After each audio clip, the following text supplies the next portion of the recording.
Hello everybody, welcome to chapter 56 on my RLDR Custom Creations YouTube channel. And in today's chapter, this router is to blame for all of it. So hang in there, I'm going to explain what I mean in a minute.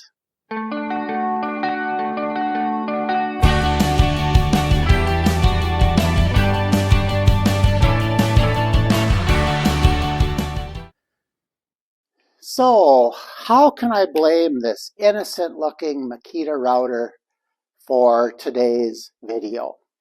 Well, there's a bit of a story here. So this router I must have bought, I bet you 45 years ago. I was still in business then, before I started my trek back to university and into the education system. So my Craftsman router burned out one day, and I drove into Saskatoon, and I wasn't terribly happy with it. This was the only router I could find that I could afford. And so I purchased it. But in its defense, this has been a great little router. So flash forward to probably about 2013. I ended up doing a router class at Lee Valley in Saskatoon. And the little project that we made using, I think, 3 or 4 different routers was a little keyring holder, and the word keys was written on it.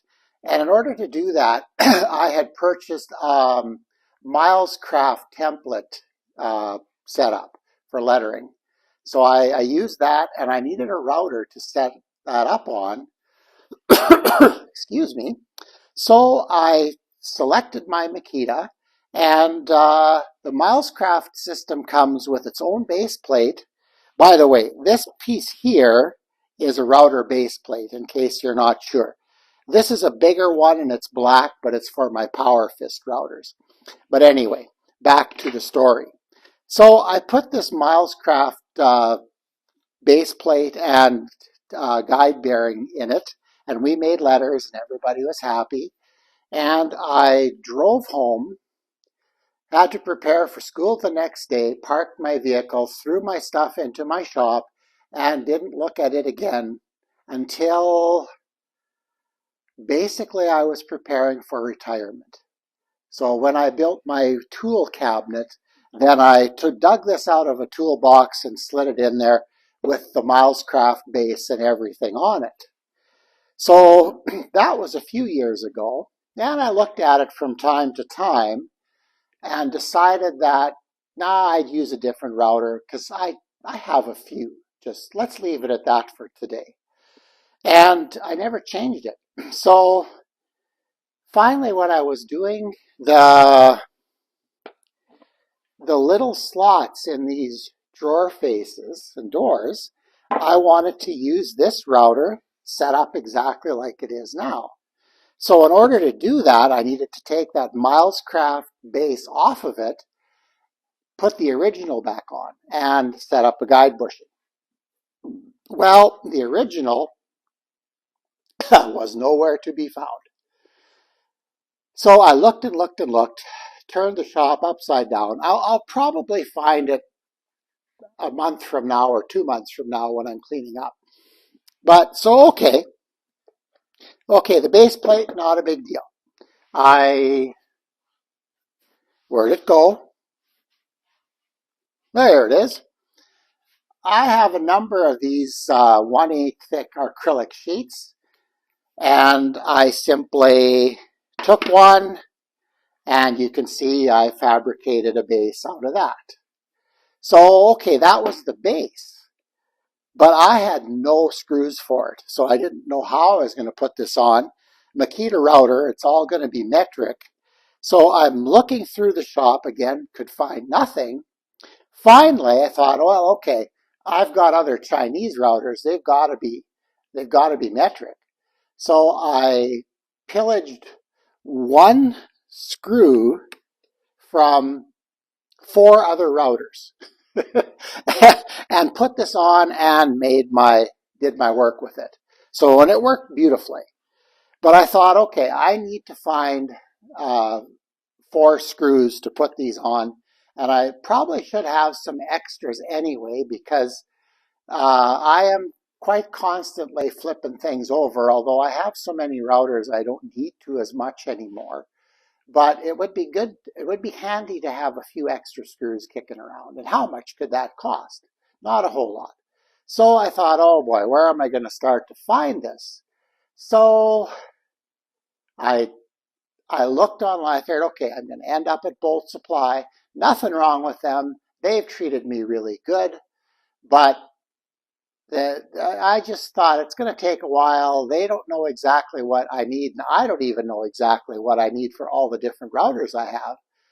So I was at a bit of a dilemma. So I kept on searching the internet and looking, and one day I just entered the search terms router base bolts.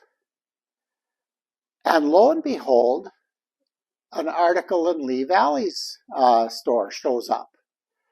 So I thought, okay, I have got to go check this out. And I went to the Lee Valley this last Friday, and you know, I bought a whole set of router base bolts. I was so blown away that they had this that, in fact, I'm going to step away from here just a second. I'm going to put my camera right up close so you can see exactly what I bought. So we'll be back in a second. Okay, I got you zoomed in nice and close here. I was very impressed with this little collection of fasteners. Now you'll notice, and you'll see I've already been into the M4s because that's what my little Makita router uses. And the other thing you're going to notice is that these screws are all fairly long. They're all around 3/4 of an inch. Yeah, it says 20 millimeters, 3/4 of an inch. Now that is a little long because the screw that I need is just a really, really tiny guy. But given this collection and how they couldn't possibly know what length of screw every router base is going to take, this is going to be too long for all of them, I would think. Now, maybe if you're mounting your router to in a table mounted situation, the longer ones might be necessary. But that's fine because they can be cut off. Like, they're not hard to cut. And I can make them exactly the length that I need them, which I am going to do.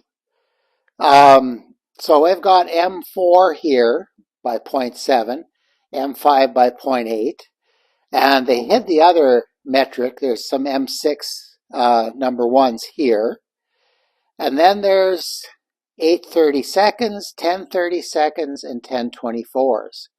So I don't know. I think that's going to be, I would argue that most routers will fall into those categories. And I thought this little bolt kit for, I believe it was $8.99 Canadian dollars. And they had it in stock. I just walked in, wrote it down on my list, and picked it up, and I was in and out. So no, I was really impressed with this. If you're working with routers at all, this is a must-have thing in your tool cabinet. And I am very thankful for Lee Valley for thinking about those things. Not everybody's working with the brand new stuff and brand new routers and brand new this. And this is, for the person who uses their routers and may take a base plate off every now and then and change it, or maybe instead of putting a guide bushing in their base plate, they just change the whole base plate. I know some people who do that. And if you drop a screw in the sawdust, hey, these guys can bail you out. And $9, heck, that's wonderful. I would have bought 4 screws like this, and I suspect Bolt Supply would have had them. And I'm not dissing Bolt Supply at all. They've been great. But it would have cost me $5 for 4 of them, because $5 is their minimum charge. So I don't know. I was really impressed. It's really, really good to be able to find proper tool support in these days when nobody's making parts for anything. So I'm not sponsored or paid by Lee Valley. I'm just a very satisfied customer. So that's all I wanted to show you today. And I'm going to bring the camera around so you can see my wonderful face a little bit more before this video ends. Well, I just thought that was a real relief of a find for me this last week, and I just thought I'd share it with all of you. Thank you to Lee Valley for carrying supplies like that. We really appreciate it. But with that in mind, it's Saturday evening. I'm in the shop. What I'm actually doing is cleaning my spray guns properly for a change. That's another thing we'll maybe talk about in the future. But yeah, I'm in here doing some cleaning and letting things dry and back and forth. So just thought I'd shoot this little video to show you what's available out there if you need it. So anyway, please remember to like and subscribe. And I'd really like to see us getting to 200 subscribers in the relatively near future. And when we do, who knows, there'll probably be another giveaway. So once I get to about 150, 160, we'll start talking about that. Okay, take care. Have an awesome week, everybody. I will probably see you towards the end of next week. So hang in there and enjoy. See you when we see you.